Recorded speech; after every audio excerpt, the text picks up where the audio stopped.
Desde el Centro de Noticias de Caracol Televisión en Bogotá, esto es Noticias Caracol Fin de Semana.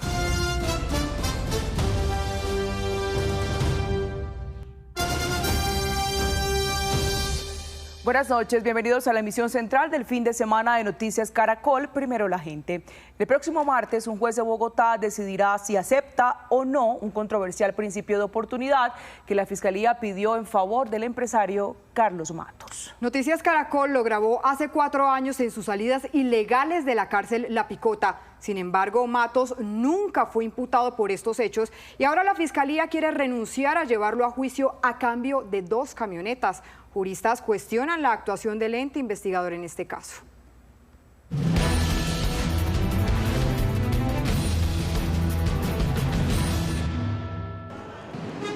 Hace exactamente 4 años, Noticias Caracol reveló estas imágenes que le costaron el puesto al director general del IMPEC y al director de la cárcel La Picota.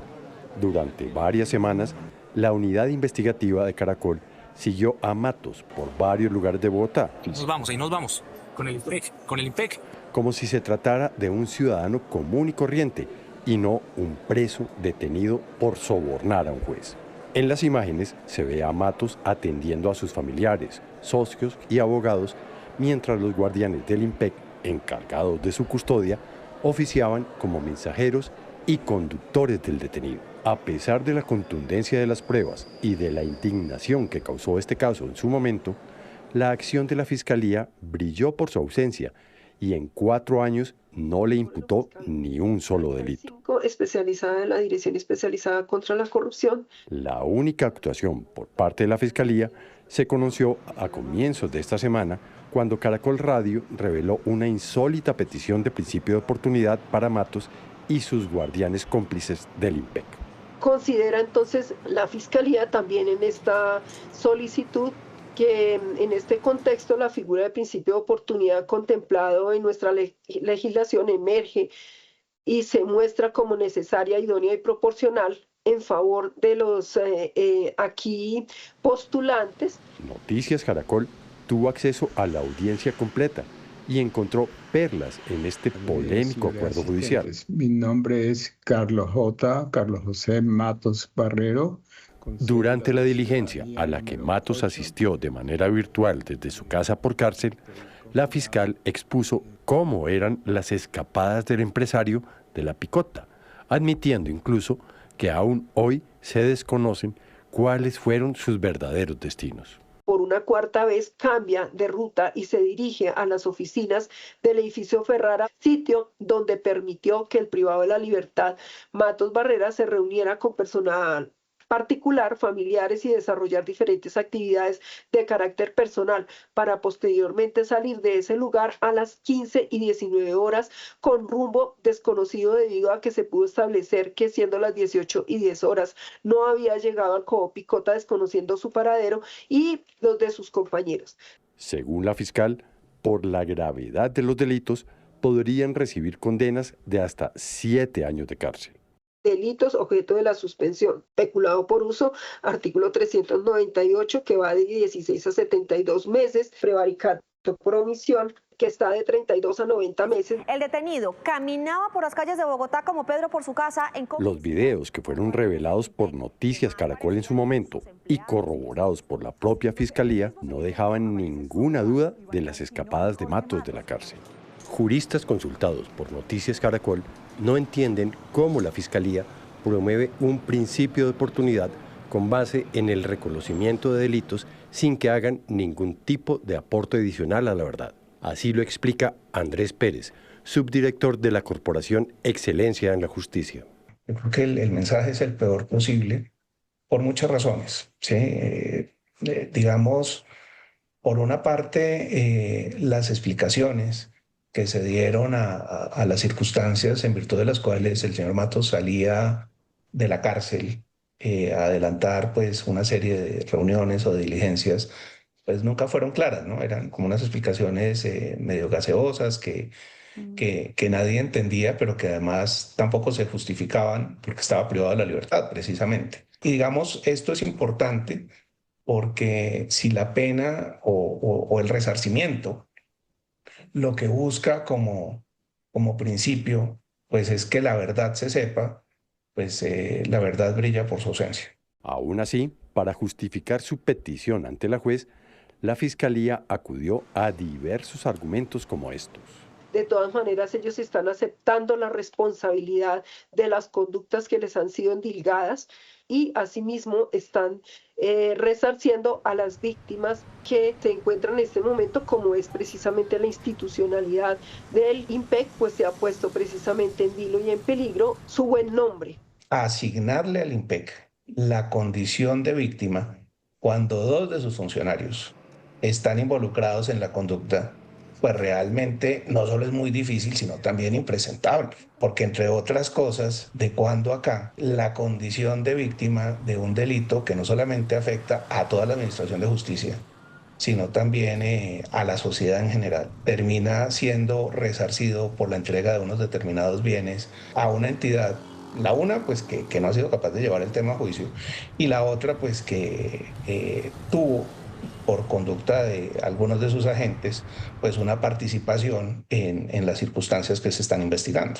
Sin haber conseguido llegar al fondo de la corrupción en este caso, la fiscal siguió defendiendo su negociación con Matos. La figura de principio de oportunidad contemplado en nuestra legislación emerge y se muestra como necesaria, idónea y proporcional en favor de los aquí postulantes.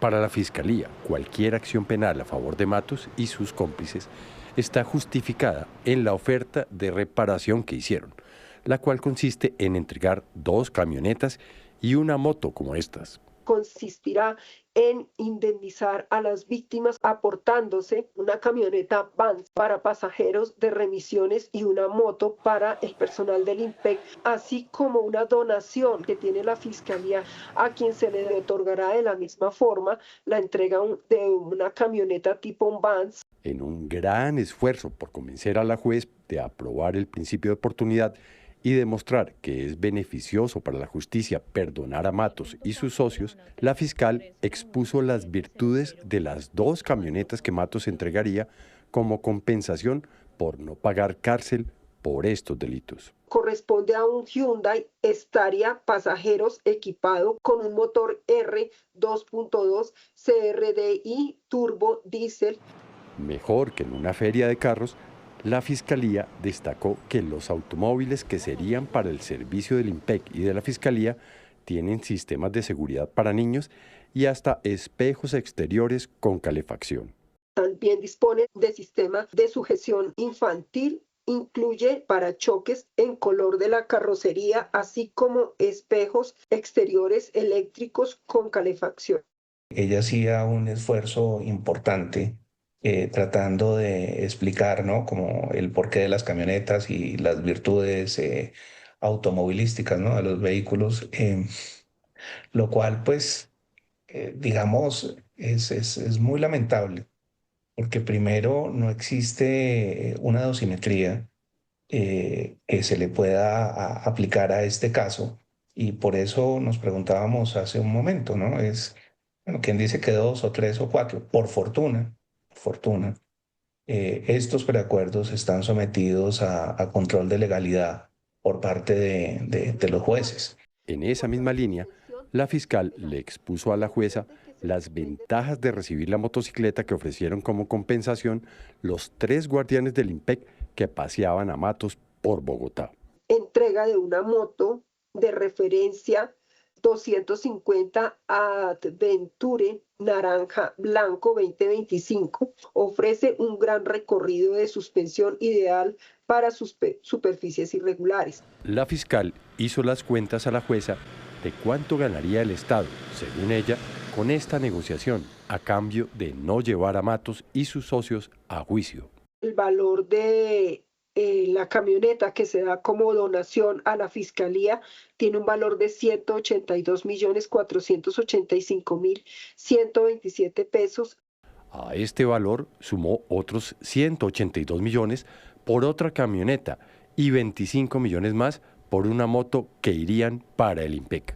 Si salir ilegalmente de la cárcel no importa que al final de los días pues volviera como si no estuviera pagando una pena, pues lo tasamos con 2 vehículos, pues subyacen otras preguntas, ¿no? Entonces, ¿cuántos carros valen una extorsión o cuántos carros valen cualquier otro tipo de delitos? En el terreno al que vamos a terminar arribando, pues es que los delitos adquieren como una suerte de tasa de cambio.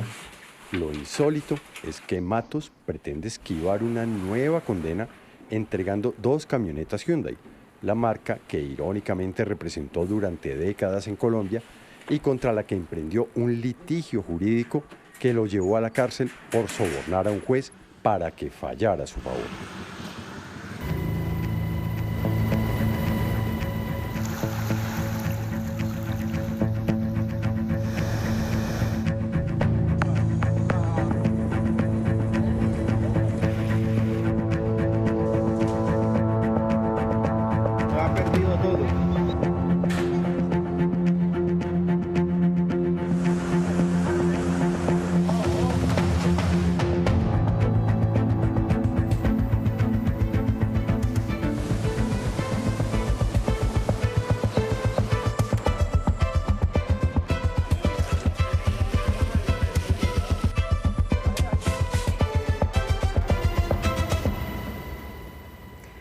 De la noche, 14 minutos. Córdoba vive una emergencia sin precedentes por las graves inundaciones ocasionadas tras el desbordamiento de varios ríos.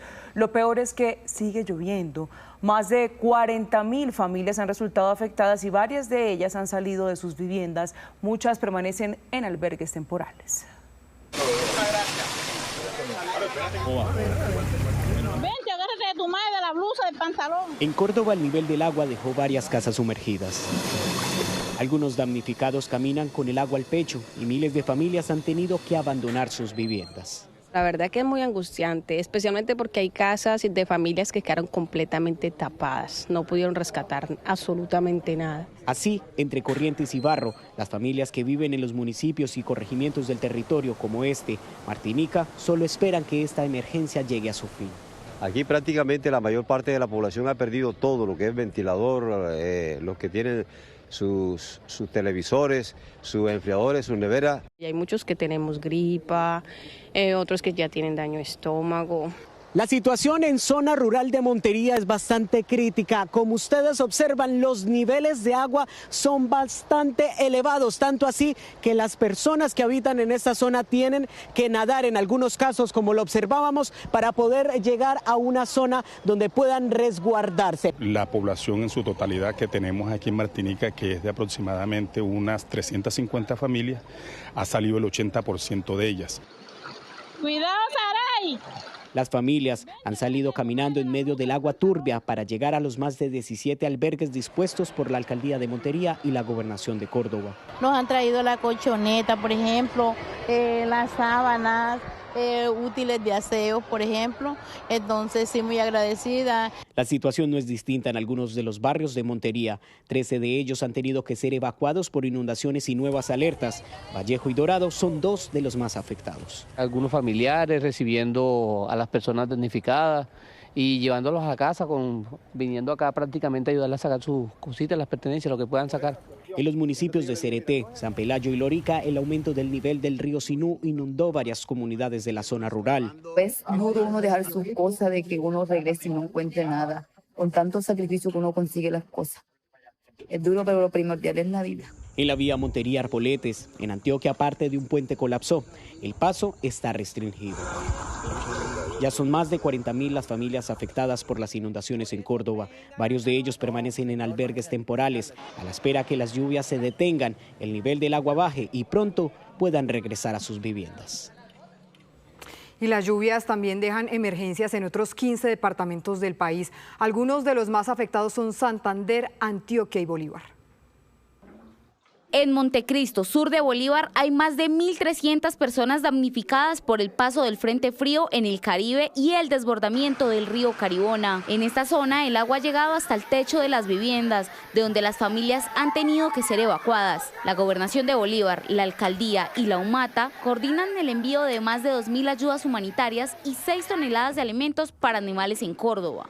vamos a llevar unas ayudas humanitarias, también vamos a llevar maquinaria amarilla para atender todos estos puntos críticos que hoy está afectando a nuestra región. En Santander, el desbordamiento del río Lebrija dejó 167 personas damnificadas, más de 500 reses de ganado fueron arrastradas por la corriente y la escuela rural perdió hasta sus computadores. Por su parte, las autoridades adelantan el censo para la entrega de ayudas humanitarias en más de 9 veredas, en donde además piden ayuda con la entrega de maquinaria amarilla y canoas para llegar a más zonas afectadas, donde los cultivos de yuca y plátano ya son pérdida total. La verdad estamos totalmente arruinados. Lo poco mucho que teníamos lo destruyó el río. Teníamos en una situación que estaba, casi me da un infarto ayer en ver la situación. Todo se caía, losa, todo alzábamos una cosa y nos caía lo otro. Se me mojaron como 12 arrobas de maíz. En el departamento de Antioquia, los organismos de socorro lograron el rescate de una mujer y sus 2 hijos, quienes estaban atrapados en medio de una inundación en el municipio de Necoclí, Urabá. Mientras tanto, la gobernación avanza en la entrega de ayudas a las 9.000 familias damnificadas. Hasta ahora ya han entregado más de 8.000 kits de ayuda. En Noticias del Mundo, el recuento de un día histórico para Venezuela. Varios de los más cercanos colaboradores de María Corina Machado fueron liberados, entre ellos Juan Pablo Guanipa. Desde la distancia, la líder opositora celebró el regreso de sus compañeros de lucha y a esta hora se reportan unos 35 excarcelados. El primero en salir fue Juan Pablo Guanipa, uno de los presos políticos de más alto perfil en poder del régimen venezolano. El opositor ha sido uno de los colaboradores más cercanos en la lucha de María Corina Machado. Y en declaración a Noticias Caracol, Guanipa narró parte de lo que vivió en prisión. Los primeros días fueron muy duros, muy difíciles. Fueron días en los que, tuvimos que encontrarnos con situaciones absolutamente inaceptables. Después las cosas fueron mejorando. Pero también confesó que fue lo más duro de estos casi 8 meses. Mira, lo más duro para mí fue la ausencia de mis hijos, porque yo había perdido a mi esposa unos meses antes. Y mis hijos son 5 hijos que yo tengo, de los cuales 4 están en edad adolescente. Algunos de los liberados fueron llevados a sus hogares. A otros los esperaban como heroínas y héroes a las afueras de los centros de reclusión. La emoción fue evidente. Queremos darle gracias a nuestros familiares, a nuestros tíos, a nuestros primos, a nuestros amigos. La misma María Corina Machado confirmó que sus compañeros de lucha ya están en sus hogares. Y desde la distancia habló con ellos por videollamada. Saludó a Henry Alviares, a Luis Tarbay, al abogado Perkins Rocha, entre otros. Justo hoy, hace un mes, Jorge Rodríguez anunciaba un histórico cambio de las políticas del régimen.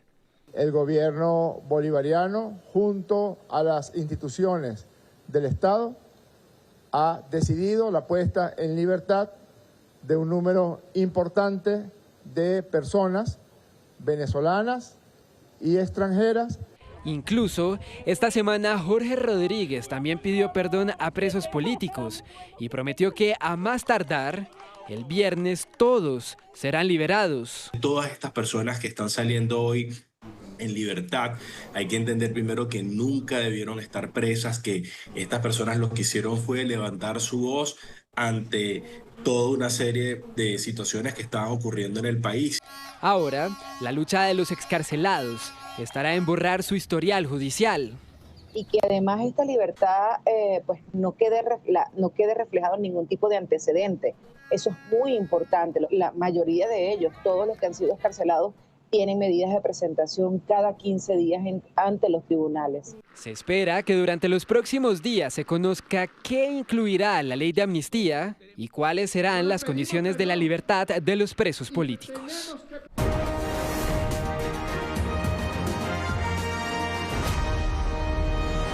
7:30, volvemos con más en Noticias Caracol. El próximo 8 de marzo, es decir, en 4 semanas, será la primera gran jornada electoral de este 2026 en la que los colombianos van a elegir a los 3 candidatos a la presidencia de las 3 consultas interpartidistas que se sumarán a los que irán directo a primera vuelta. Y también votarán por los 103 senadores y 183 representantes a la Cámara del nuevo Congreso. Alejandra, el pasado viernes la registraduría realizó el sorteo del tarjetón para ubicar a los candidatos de las 3 consultas que van en coalición. María Camila Roa, buenas noches. ¿Cómo quedó este tarjetón? Catalina, televidentes, Alejandra, buenas noches. En total serán entonces 3 las consultas. Vamos a verlas cada una. La primera es la consulta de las soluciones, la gran consulta por Colombia y también la consulta del Frente por la Vida, respectivamente. En total son 16 precandidatos que ven ustedes en ese tarjetón que buscan quedarse con la candidatura del sector político al que representan de cara a la primera vuelta. Este es el tarjetón que recibirán los colombianos que decidan votar por una de estas 3 opciones el próximo 8 de marzo. Y según el sorteo realizado el pasado viernes, la primera consulta que aparece en la tarjeta electoral, la ven ahí ustedes, es la de las soluciones integrada por Claudia López y Leonardo Huerta. Luego encontrarán la gran consulta por Colombia, que está conformada por Mauricio Cárdenas, David Luna, Vicky Dávila, Juan Manuel Galán, Paloma Valencia, Juan Carlos Pinzol, Aníbal Gaviria, Enrique Peñalosa y Juan Daniel Oviedo. Y finalmente encontrarán la consulta de la izquierda del Frente por la Vida, conformada por Héctor Elías Pineda, Edison Lucio Torres, Roy Barreras, Marta Viviana Bernal y el exalcalde de Medellín, Daniel Quintero. Los precandidatos de este fin de semana intensificaron ya sus correrías por el país en busca del apoyo de los ciudadanos. Arrancamos entonces con la consulta de las soluciones de Claudia López y Leonardo Huerta, quienes estuvieron en el occidente del país. Esta fue su actividad. Claudia López y Leonardo Huerta calientan motores para las consultas de este próximo 8 de marzo, día en el que los ciudadanos definirán cuál de los 2 estará en primera vuelta. Que echemos para adelante depende de que esa coalición funcione. La vicepresidencia la discutiremos una vez sepamos los resultados de la consulta. Con Leonardo tomaremos la decisión de quién nos acompaña en esa fórmula. Nosotros queremos desarrollar los territorios, queremos gobernar desde los territorios, algo que nos une a las 2 campañas. Tras oficializar las consultas de las soluciones, Claudia López ha estado en sus correrías por el suroccidente del país. Los últimos recorridos fueron en el departamento de Risaralda, Valle del Cauca y Cauca. Se espera que esta semana esté en Bogotá y Boyacá. Leonardo Huerta, por su parte, avanza en su recorrido en el Tolima y Pereira, mientras ultima los detalles de su campaña. Ambos trabajan a toda marcha para escuchar desde el territorio las preocupaciones y necesidades de los colombianos. Pero los 9 precandidatos de la gran consulta por Colombia también adelantaron este fin de semana una agenda con presencia en varios puntos del país. Antioquia, Valle del Cauca, Atlántico y Bogotá, entre los lugares visitados por los aspirantes a la presidencia. Con un sombrero aguadeño, música paisa y un megáfono en la mano, Vicky Dávila recorrió los municipios de Guarne, Marinilla, Río Negro y La Ceja, presentando su plan de gobierno para el oriente antioqueño. Todo el tiempo nos dicen que no hay plata para la salud, destruyeron la salud, vamos a recuperar la salud. ¿Dónde está la plata? En los bolsillos de los corruptos. En esa misma región del país, Aníbal Gaviria recorrió en bicicleta el municipio de Andes. Allí conversó con los ciudadanos. Cada pedaleo y cada parada marcan el contrarreloj de cara a la consulta del 8 de marzo. Las vías 4G para la conexión del suroeste con Antioquia y con toda Colombia. Por otra ruta, pero en el mismo departamento, Juan Carlos Pinzón visitó este fin de semana los municipios de Copacabana, Caldas, Medellín y Envigado. Hoy el recorrido fue hacia el Urabá antioqueño. Antioquia pide a gritos apoyo en infraestructura. Y yo me la voy a jugar para apoyar en infraestructura. Vamos a trabajar de la mano con el gobernador, con los alcaldes. La cuarta candidata que estuvo en Antioquia es Paloma Valencia, quien acompañada de varios simpatizantes del uribismo recorrió Medellín y Sopetrán. Su propuesta estuvo relacionada al respeto por la fuerza pública. Eso no es que uno viene y le echa gasolina al policía y mientras no le eche el fósforo, el policía no puede reaccionar. No, señor. Bogotá también fue un punto de concentraciones. David Luna recorrió las localidades de Teusaquillo, Puente Aranda, Chapinero, Santa Fe, Bosa y Ciudad Bolívar, conversando y tomando tinto con los capitalinos. Almorzando. ¿A qué hora? No sé ni qué hora son. Las 3 de la tarde. Pero es que pues no teníamos tiempo, entonces tocó. Una correría similar tuvo el exalcalde Enrique Peñalosa, quien estuvo en Suba y Usaquén explicando su plan de gobierno. La campaña avanza en medio de fotos, sonrisas y saludos que los precandidatos esperan que se traduzcan en apoyos en las urnas. Muchas gracias. A ganar, ¿no? Vamos a ganar. Damos mucha ayuda, sí. Claro que sí. Venga una foto con una cámara. Valle del Cauca estuvo a Mauricio Cárdenas, quien se enfocó en hablar con los comerciantes de Cali y escuchar sus preocupaciones respecto al panorama político del país. 650.000 pesos mensuales y con eso se hacen a la vivienda, sin tener que poner cuota inicial. Primero hay que ganar la presidencia. Entre tanto, Juan Daniel Oviedo, que tuvo reuniones privadas en Bogotá, criticó en sus redes sociales el sistema de salud. Que el desorden y la corrupción de las EPS intervenidas hoy está poniendo en riesgo la salud y la vida de millones de personas. Y finalmente, al ritmo de la guacherna, Juan Manuel Galán se vistió de fiesta y compartió con los asistentes al Carnaval de Barranquilla.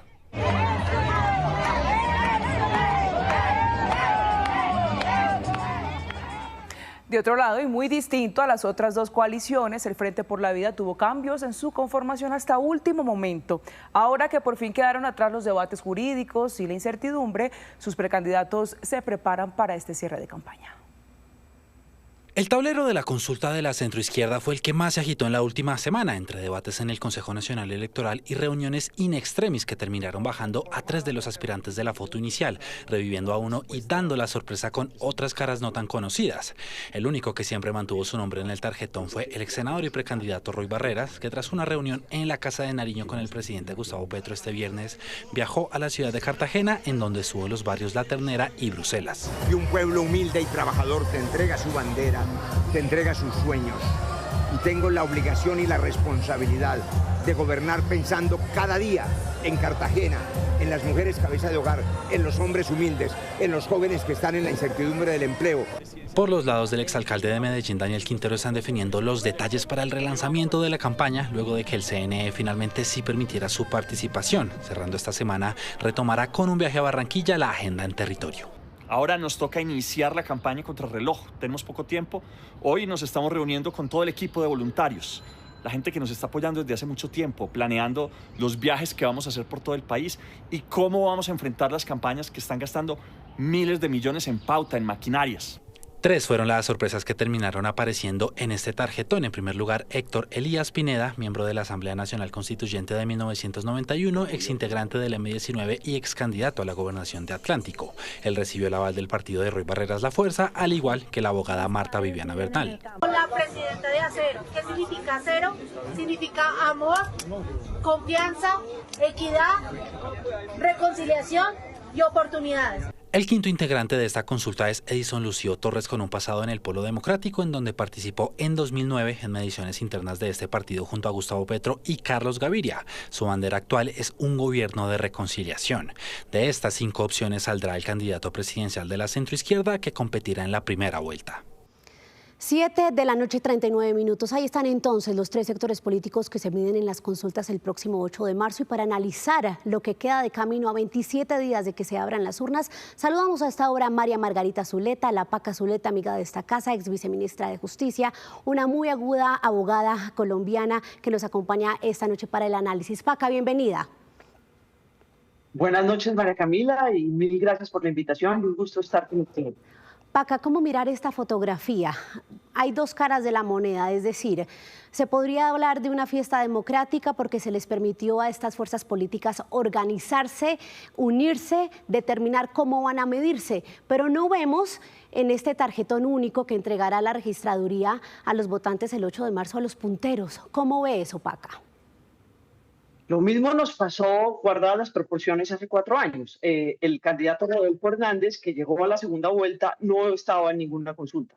El presidente Petro obviamente sí estuvo en una consulta, pero digamos, algo similar pudo haber pasado hace 4 años. Yo creo que aquí el tema es que ninguno de los 3 están punteando, ni Cepeda, ni Abelardo de la Espriella, ni Sergio Fajardo están en consultas por razones muy distintas.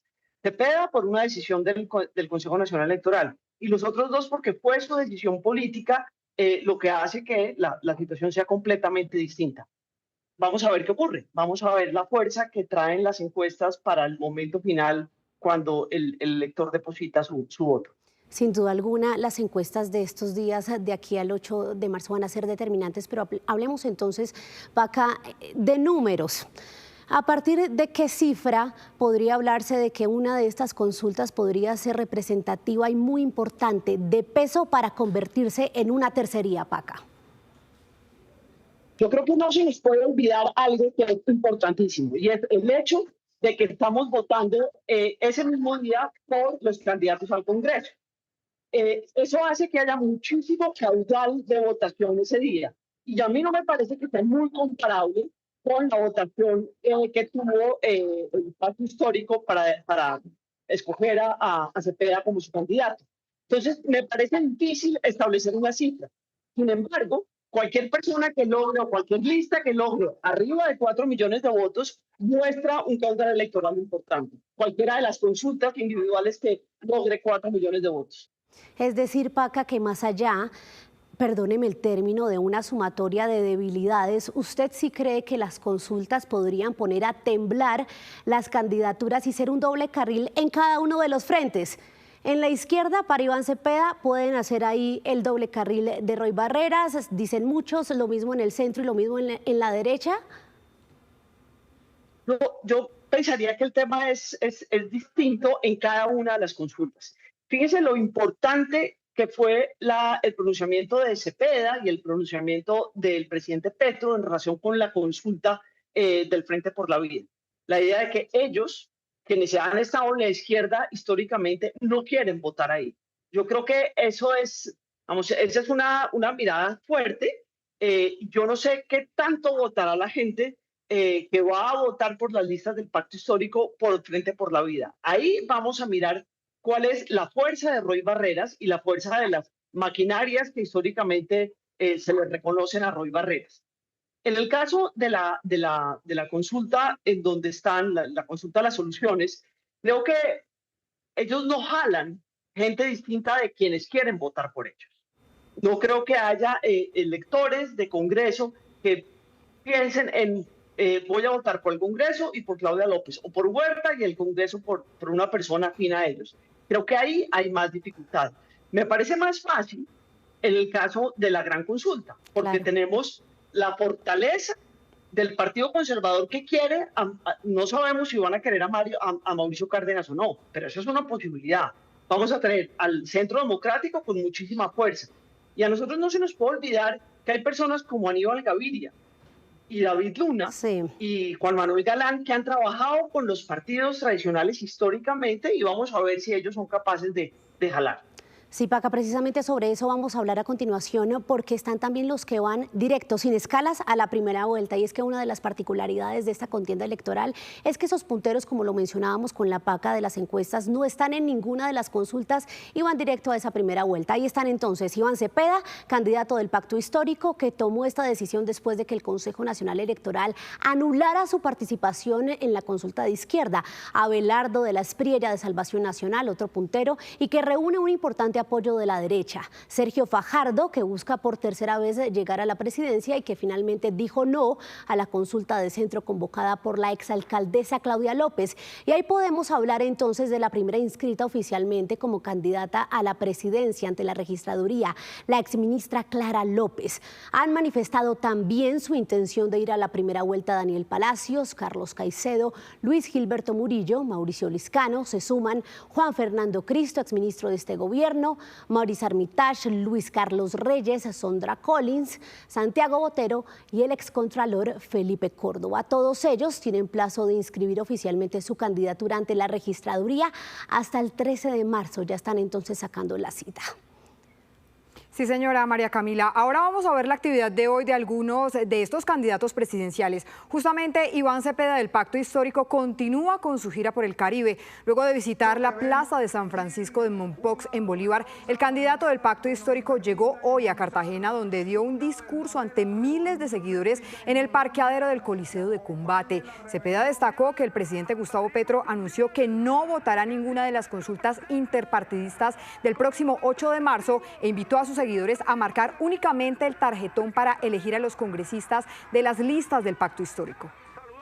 Nuestra consulta el 8 de marzo es votar únicamente por las listas al Senado y a la Cámara. Y luego votar por mí el 31 de mayo para ser elegido en primera vuelta. No votaremos ninguna consulta. Por su parte, Abelardo de la Espriella visitó Cúcuta, capital del norte de Santander, para hablar sobre la situación de violencia en el Catatumbo. Desde allí dijo que es necesario retomar los bombardeos a los grupos armados. El tema clave también fue la relación con Venezuela y la necesidad de blindar la zona fronteriza. Dijo que Venezuela es un aliado estratégico de Colombia en temas comerciales y que Norte de Santander es un departamento fundamental en el tránsito de Venezuela a la democracia total. Desde Cúcuta también habló de la necesidad de retomar el control de los territorios. Y otro de los candidatos que va directo a la primera vuelta es Sergio Fajardo, quien hoy estuvo recorriendo la capital del país. En su recorrido por la localidad de Usme, habló con la comunidad, aseguró que sigue escuchando sus necesidades y los invitó a que lo apoyaran en esta contienda electoral. Recorrido que se da después de una intensa gira esta semana por el eje cafetero, donde se reunió con empresarios, líderes políticos, candidatos a la Cámara y al Senado. A estos últimos justamente les dio voz en su recorrido. Estamos en la localidad de Usme, en Bogotá. Primero que todo, contentos. Trajimos el sol. Y aquí estamos varios que vamos para el Congreso y para la presidencia. Se los voy a presentar. Dale, hable. Hola, mucho gusto. Soy William Zanabria. Voy a la Cámara de Bogotá, número 109. Hola, ¿cómo están? Sandra Jiménez, a la Cámara de Bogotá, 102. 7:47, veíamos entonces a los que van directo a la primera vuelta y ahí, Paca, llama mucho la atención algo, y es que hace 8 años el presidente elegido Iván Duque participó en una consulta. Hace 4 años el presidente Gustavo Petro también. Pero si uno mira el panorama actual, la fotografía de las encuestas, pues los punteros no están allí. ¿Usted cree finalmente que entonces el camino de estos hombres pueda permanecer de esta manera sin estar en la participación de las consultas, sin participar en esa contienda? No, yo creo que la consulta les puede dar votos y dar visibilidad, pero no es, digamos, no es definitiva. Y lo vimos con el caso, como le decía hace un ratito, de Rodolfo Hernández. Una persona como Sergio Fajardo es una persona que se ha medido en elecciones presidenciales en 3 oportunidades. O sea, es una persona súper conocida. No creo que ahí haya una dificultad. La dificultad es otra, si consigue suficientes votos para lograr pasar a la segunda vuelta. Creo que el hecho de que a Cepeda, por las condiciones particulares de la fusión del pacto histórico y de esto que ocurrió, no lo hayan dejado participar, o la decisión del Consejo Nacional Electoral es que él no podía participar en la consulta, tiene unas implicaciones distintas. Pero, como le decía, la idea de que el presidente de la República y el mismo Cepeda dijeron que no van a participar en la consulta genera un impacto importante. Y de la Espriella nunca habló, muy obviamente no habló de participar en consultas. Yo creo que ahí tenemos unas cosas importantes que tener en cuenta y es posible que estemos cambiando el rumbo de cómo se participa en encuestas en Colombia, en consultas en Colombia. Ese punto que usted menciona es clave, y es que el presidente Gustavo Petro anunció entonces que no votará ninguna de las consultas. Pues es María Margarita Zuleta, abogada, analista política, amiga de esta casa. Paca, gracias por estos minutos. Muchísimas gracias, María Camila, con muchísimo gusto. 7:49, quedan entonces 27 días, solo 4 semanas para Colombia Decide 2026, para que se abran las urnas. Feliz noche. A un mes de consultas, las ideas se enfrentan. Los candidatos tienen coincidencias, pero también muchas diferencias. Ojalá sean buenos gobernantes, porque Colombia necesita que lo sea. 3 espectros políticos compiten por las candidaturas únicas a la presidencia de la República. Con el panorama electoral y también con el análisis. El país los escucha. A trabajar el componente social con las comunidades, las regiones. Los candidatos proponen y Colombia espera soluciones. Que se vea más el empleo. Para mí lo primero, la salud. El país que queremos está en sus manos. Conéctese con los debates de las consultas desde mañana en nuestra primera edición. Colombia Decide 2026. Noticias Caracol. Primero la gente. 7:50 p.m. Un informe de la misión de observación electoral da cuenta que 339 municipios en Colombia tienen algún riesgo electoral por factores de violencia, ataques armados contra figuras políticas y acciones que imposibilitan hacer campaña con plenas garantías han mostrado un complejo panorama de cara a la contienda. A puertas de los comicios del 2026, las campañas políticas se han visto permeadas por un oscuro panorama de violencia. Estos son los rostros de quienes han encarado a la muerte, quienes recorriendo el país han vivido de frente el horror de la violencia que por décadas miles de colombianos han tenido que enfrentar. De acuerdo con un estudio realizado por la Misión de Observación Electoral, el 30% del país tiene algún factor de riesgo por violencia electoral. Un panorama que hoy se vive en Colombia ha significado un retroceso de años en la construcción de la democracia y la seguridad, y lo que preocupa es que 126 municipios, incluidas algunas capitales como Bogotá, Barranquilla, Florencia y Popayán, se encuentran en riesgo extremo. El senador Jairo Castellanos es la más reciente víctima de un ataque en Arauca. Varios hombres armados, vestidos de civiles y algunos hasta sonriendo, dispararon en múltiples ocasiones a uno de sus carros. El resultado, 2 de sus escoltas asesinados. Una situación similar vivió el senador Temístocles Ortega cuando lo interceptaron 2 camionetas para dispararle.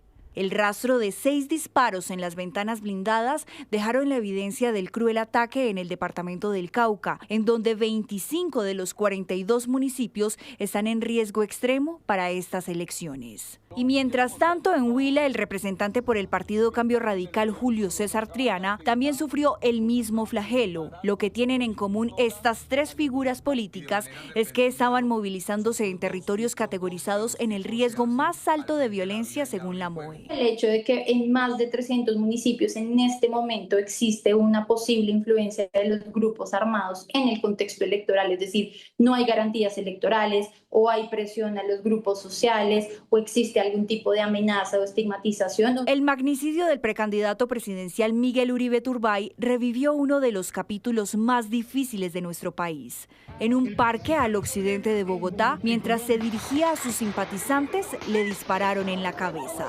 Pero esta violencia no solo se ve representada en ataques, también en acciones como la quema de vallas publicitarias, como lo denunció el precandidato Juan Carlos Pinzón en las últimas horas en el Catatumbo. Esto dificulta el libre ejercicio a elegir y ser elegido. Ahora bien, en medio de este panorama de riesgos por violencia, la Defensoría del Pueblo está convocando, entre otros, a los partidos, movimientos políticos y comités inscriptores de candidaturas a asumir una serie de compromisos para el desarrollo de un proceso electoral libre y en paz en el país. Sobre esos acuerdos y sobre las alertas en regiones más complejas en materia de orden público de cara a las elecciones, nos habla a esta hora la Defensora del Pueblo, Iris Marín, a quien le damos la bienvenida a Noticias Caracol. Buenas noches, Defensora. Buenas noches, Alejandra. Un saludo para toda la audiencia y quisiera manifestar mi solidaridad con todas las personas afectadas por la ola invernal en estos días. Importante también esa expresión de solidaridad. Defensora, aprovechando y volviendo al tema, quisiera preguntarle, que se lleven a cabo unas elecciones libres y en paz, ¿ese compromiso de quiénes? ¿En qué consiste y quiénes son todos los convocados? Bueno, esta es una convocatoria que hicimos desde el homicidio, pues el atentado contra Miguel Uribe, en junio del año pasado. Lo hicimos conjuntamente con la Iglesia Católica, con Naciones Unidas, ONU Derechos Humanos, la Misión de Verificación de Naciones Unidas y también con la MAPOEA, a unos compromisos que están dirigidos a los candidatos y candidatas principalmente para garantizar un ambiente electoral, digamos, positivo, democrático, donde no haya violencia en el lenguaje y evitar que esa violencia en el lenguaje y en la forma en que se hace la campaña, pues escale a otro tipo de violencias. En este momento tenemos la suscripción de ya 22 candidatos, candidatas. La mayoría de los candidatos, digamos, que van punteando o que tienen mayor reconocimiento hasta el momento, según las encuestas, han suscrito el compromiso. Bueno. Y pues la idea es que esto pueda ser monitoreado con la MOE también, por la Defensoría del Pueblo. El primer informe de monitoreo del cumplimiento de estos compromisos lo vamos a presentar el martes. Sí, son 9 compromisos: defender la primacía de la vida, adoptar una política de no violencia, respetar las instituciones y reglas jurídicas, defender la democracia, muy importante el lenguaje constructivo y eliminar la estigmatización, que es donde vemos más retos, y difusión de información veraz también. acoger el diálogo como principio democrático, reconocer a la juventud y respetar la manifestación y protesta pacífica. Defensora, ya tendremos la oportunidad, de hecho, de ahondar en cada uno de ellos, pero quisiera preguntarle también un tema muy importante, y es que en medio de todo este panorama marcado por un recrudecimiento de la violencia en el país, ¿cuáles son las zonas que desde la Defensoría están generando mayor preocupación? ¿Cuáles presentan alertas en ese momento? Inmediatamente le agrego, si hay garantías, si considera usted que hay garantías para las elecciones del 2026. Pues mire, yo siempre he dicho la democracia colombiana hay que cuidarla día a día. Yo creo que afirmaciones categóricas como si hay garantías o no hay garantías, pues no, digamos, no podríamos caer, digamos, en blanco-negro, pero sí decir que hay unos retos enormes. Nosotros sacamos una alerta electoral el año pasado, en octubre, vamos a sacar una nota de seguimiento ahorita el 23 de febrero en un par de semanas. Infortunadamente lo que estamos observando es que van a crecer los municipios en los que se requiere una mayor atención, una atención inmediata, o prioritaria, urgente, porque realmente la situación sí se está agravando. Hay unas zonas de mayor riesgo, pero en realidad en todo el país uno puede ver diferentes niveles de situación. La región más crítica es el suroccidente, Cauca, Nariño, Chocó, pero también está Putumayo, el Catatumbo, por supuesto, y Guaviare, pero Huila, también algunas zonas donde se han presentado ya atentados. Ahí vemos diferentes formas, digamos, el punto no es solo el día de las elecciones, es un mensaje muy importante, sino todo el debate electoral anterior que permita, digamos, a los candidatos y candidatas hablar de cualquier tema, movilizarse por todo el país, y a las personas que participan, digamos, como votantes o como electores, también poder participar de esos eventos sin riesgos. Pero pues estamos viendo que ya ha habido atentados, ustedes ya lo mencionaban, control las campañas y a los discursos, ataques a funcionarios, a intimidación y unos riesgos especiales para los curules de paz. Pues quedamos, defensora, muy pendientes también de esa nota de seguimiento de la que van a hacer reporte más adelante, precisamente para conocer cuáles son las recomendaciones y sobre todo muy específicamente en estas zonas que generan mayor preocupación. Gracias por estos minutos. Muchísimas gracias a ustedes, Alejandra, y un saludo para toda la audiencia. El próximo 8 de marzo se realizarán también las elecciones a Congreso de la República. En Senado serán 103 curules. De ese número, 100 son de la circunscripción nacional, 2 indígenas y una que se le otorga a quien ocupe el segundo lugar de esas elecciones presidenciales, de acuerdo con el Estatuto de la Oposición. Un dato importante, este año ya no se cuentan los 5 miembros del Partido Comunes, o más bien, se descontarán esos 5 puestos transitorios que se otorgaron producto de la firma del Acuerdo de Paz. Ahora revisemos lo que va a pasar en Cámara de Representantes, en donde son 183 curules repartidas de la siguiente manera: 161 miembros de la circunscripción territorial, 16 de las curules de paz, 5 especiales y 1 de la fórmula vicepresidencial del segundo puesto de las elecciones a presidente. Ahora revisemos el tarjetón para la elección de los senadores, que será entregado a los votantes el próximo 8 de marzo en las 127.000 mesas habilitadas por parte de la Registraduría Nacional en todo el territorio colombiano. Este tarjetón está conformado por 16 partidos y movimientos políticos, más el espacio reservado para el voto en blanco, que está en la parte inferior. Y el siguiente, será el tarjetón para la Cámara de Representantes, con 15 partidos y movimientos y también con el espacio para el voto en blanco. Recordemos que esta tarjeta electoral cambia de acuerdo con la región. Noticias Caracol está listo. El Bus Colombia coge carretera. Arrancamos con 2 rutas, por el norte y el sur de Colombia. Un viaje que abre caminos para la gente, une regiones y culturas. Un mismo propósito, llegar a cada territorio, porque el futuro de Colombia se escribe con las voces de la gente. La educación para mí es la herramienta de transformación social. Y nosotros vamos a escucharlas, porque el país se construye desde las regiones. Es obligación votar y elegir a un presidente.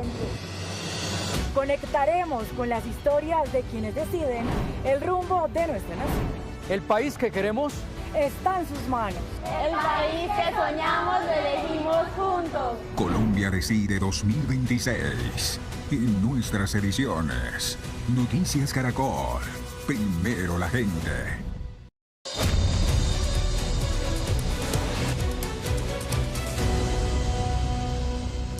Testimonios, pruebas documentales y hasta confesiones hacen parte de un expediente que adelanta la justicia contra 2 excongresistas señalados de presunta corrupción a través de cupos indicativos. Uno de ellos está en campaña política para volver al Congreso. Pecados electorales.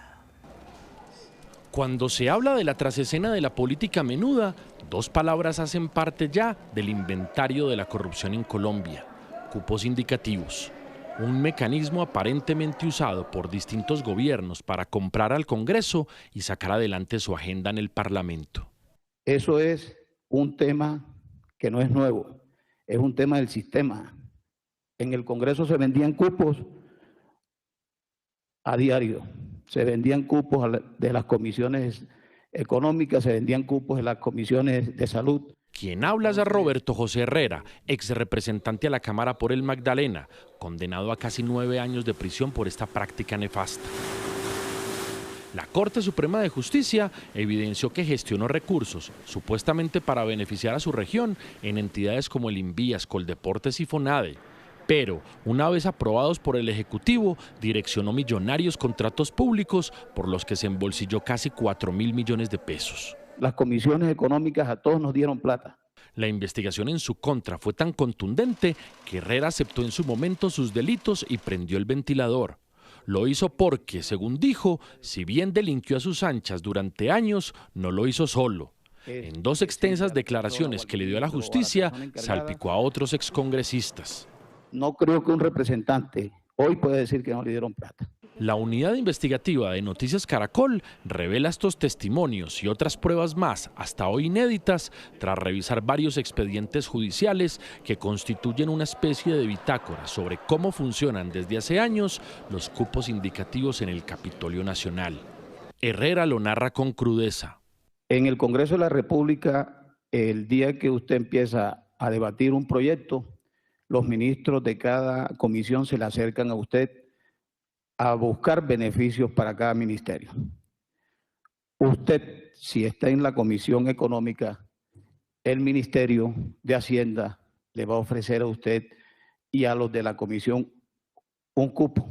El mecanismo funciona así. Los gobiernos le asignan una partida global al congresista y este escoge a qué entidad va esa plata. Luego va y la reclama mediante proyectos que previamente ha negociado con contratistas.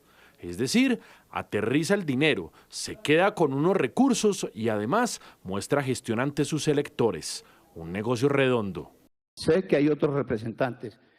Las confesiones de Roberto José Herrera están llenas de perlas. Por ejemplo, contó que los congresistas no solo eran beneficiarios de esos cupos indicativos por parte del gobierno, también podían venderlos, es decir, hacer negocios entre ellos con partidas presupuestales públicas a cambio de un porcentaje o comisión. Un mercado persa, se diría. El excongresista lo explicó sin rodeos. Eso era una compraventa de cupos que había en el Congreso. En el 2010 estoy seguro que me dieron, fue la primera vez que me dieron y fue lo más pequeño que me dieron 3.500 millones de pesos. De ahí en adelante me daban 5.000, 6.000 millones de pesos. Eso se lo daban a casi todos los parlamentarios. Unos los vendían, otros los llevaban a sus pueblos. En ese escenario de compraventa de cupos en el Capitolio, Roberto José Herrera acusó al también excongresista de la U, Eduardo Díaz Granados Abadía. Afirmó que en 2012 negoció con él un cupo de 2.000 millones de pesos a cambio de una comisión del 7%, es decir, unos 140 millones de pesos. El tema lo tuvimos que haber hablado en el Congreso. Sé que el dinero se lo entregué en Barranquilla, en la puerta del aeropuerto Ernesto Cortizo. Me acuerdo de que llegó él de un viaje y no se bajó ni del carro, me subí yo al carro de él y pues ahí le entregué lo que habíamos pactado. Luego de la entrega, ¿qué sucedió? ¿Qué se hizo? No, cada quien cogió para su casa. Es un tema que ha creado una gran polémica. El otro salpicado por estas confesiones fue el excongresista conservador Orlando Alfonso Clavijo, quien durante el gobierno de Iván Duque fue superintendente de vigilancia y que hoy está en plena campaña para volver al Parlamento. Soy Orlando Clavijo, con el número 106, Partido Centro Democrático. Precisamente sobre él, Herrera relató que también en 2012 le compró un cupo de 6.000 millones de pesos a cambio del 10%, unos 600 millones de pesos. Y él me comentó que tenía pues un presupuesto asignado de un monto bastante interesante, que eran 6.000, 7.000 millones de pesos, y que pues estaba disponible. Con Orlando pues se habló del monto y pues ya después fue el tema de desembolso. De acuerdo con su relato, se pagó la mitad de esa coima al principio y el resto cuando los proyectos fueron viabilizados.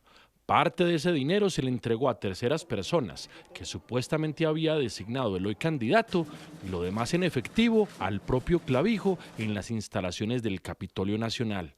Herrera confesó que solía pagar muchas de estas vueltas en efectivo y que solía hacer esos pagos solo, sin escoltas, para no dejar rastro.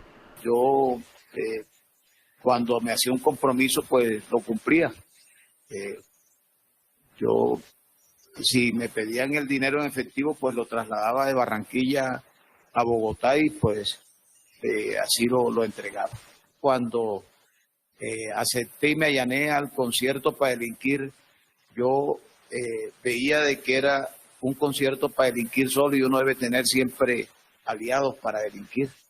Y pues hoy tenemos aquí parte de ellos. Por cuenta de estas revelaciones, la Corte Suprema de Justicia abrió varios frentes de investigación y citó a declarar a varios exparlamentarios de las comisiones económicas del Congreso, a fin de establecer si tenían más información sobre prácticas corruptas con cupos indicativos. Todos negaron cualquier irregularidad y algunos apenas tímidamente expresaron que sí habían escuchado versiones de oídas sobre el tema. En cambio, quien sí explicó con lujo de detalles cómo ha venido operando el cáncer de los cupos indicativos para comprar al Congreso fue el exvicepresidente Germán Vargas Lleras. Durante muchísimos años, los llamados cupos indicativos han sido utilizados por los diferentes gobiernos.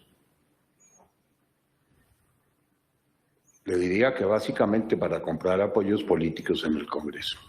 Ante semejante revelación, la Corte le pidió a Vargas Lleras que explicara el mecanismo de corrupción para comprar favores en el Parlamento. A un parlamentario le asignan un determinado monto de dinero. El parlamentario señala a qué entidad del nivel territorial, mediante un contrato interadministrativo, le va a ser trasladada la suma. Y la práctica nefasta en este país es que siempre son designados a alcaldías de copartidarios o de personas afines, quienes terminan licitando las obras con pliegos únicos y con determinados proponentes. Esa es una práctica muy deplorable que se ha usado en muchos gobiernos y que me temo aún continúa. El alto exfuncionario y jefe natural del partido Cambio Radical añadió en relación con los cupos indicativos. Era la forma en que en las comisiones económicas se lograba el mayor respaldo para el trámite de las reformas tributarias, para la aprobación del presupuesto general de la Nación. Y eso, me temo, funcionó así en las comisiones terceras y cuartas del Congreso. No podría generalizar, magistrado, en afirmar que todo ha sido así, porque pues no desconozco que hay parlamentarios que velan por el bienestar de sus regiones. Pero es evidente que en muchos otros casos eso ha ocurrido. Ha habido dependencias que tradicionalmente han sido utilizadas a ese efecto, como por ejemplo el DPS, como por ejemplo el Invías, lo fue en su momento con Deportes y luego el Ministerio de Deporte, lo fue FONADE, entre muchas otras. Vargas Lleras incluso le pidió a la Corte que abriera un macroproceso para ponerle coto a esta forma de corrupción que hoy parece ley en el Congreso. Pero yo espero, doctor Marco, que esto, que es usual, que se comente, le permita a la Corte finalmente algún día abrir un macroproceso y develar todo lo que ha sido esta nefasta modalidad que algunos llaman de gobernabilidad. Porque la práctica es la que yo les señalo. Presupuestos globales, asignación a parlamentarios, contratos interadministrativos y luego licitaciones hasta. A veces vendiendo los cupos, otras veces no. Depende de la estructura criminal a la que usted se enfrente. Alguna estructura criminal están integradas verticalmente para bajar el dinero, para licitar y para ejecutar. Otros son menos sofisticados y es ahí donde en algunas oportunidades se ha presentado la venta de los cupos. Aunque el exvicepresidente no dijo nada puntual sobre el exrepresentante y actual candidato a la Cámara, Orlando Alfonso Clavijo, tras analizar las pruebas en el expediente, la Corte Suprema lo llamó a juicio hace un año por el presunto delito de cohecho propio. Asimismo, el alto tribunal está a puertas de definir si también acusa al exparlamentario Eduardo Díaz Granados Abadía por estos hechos. Mi nombre es Eduardo Díaz Granados Abadía. Ambos, sin embargo, se sostienen en su inocencia. Tras atender una llamada telefónica de esta unidad investigativa, Eduardo Díaz Granados señaló que por respeto a la justicia no se pronunciaría en medios, pero afirmó con vehemencia que lo que dice Roberto Herrera es completamente falso y que así lo iba a demostrar. Porque la política es el medio en que la comunidad se expresa y el político hace el puente con el Estado. En cuanto a Orlando Alfonso Clavijo, a pesar de los múltiples mensajes que se le dejaron, no contestó.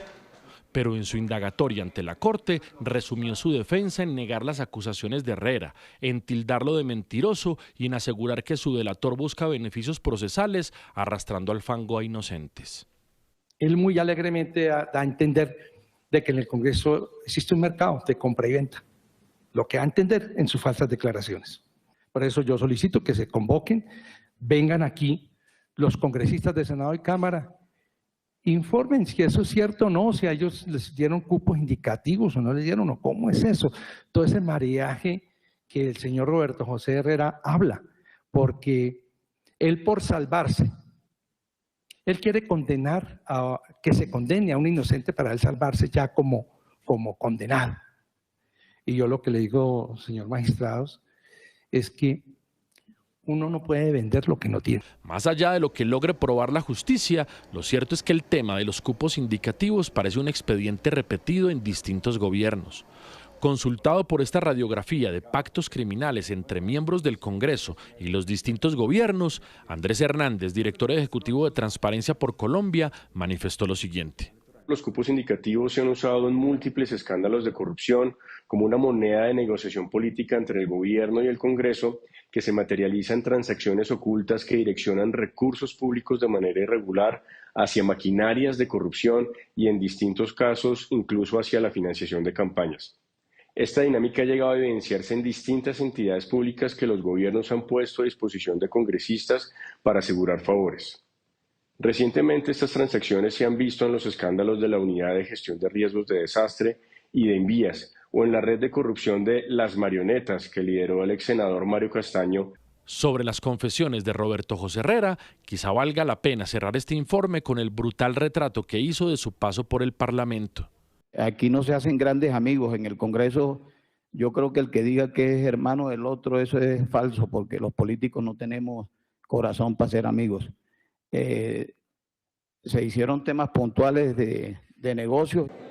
En tiempos electorales siempre se pone la lupa en el Congreso, pero la práctica de los cupos indicativos es de doble vía, del que ofrece, es decir, los gobiernos, y de los que reciben, esto es, los parlamentarios.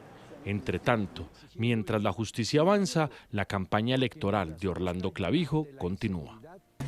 Y con este gran espectáculo terminamos. Estas fueron las noticias. Nos vemos a las 5:30 de la mañana en nuestra primera edición informativa. Ya vienen Los Informantes. Somos Noticias Caracol.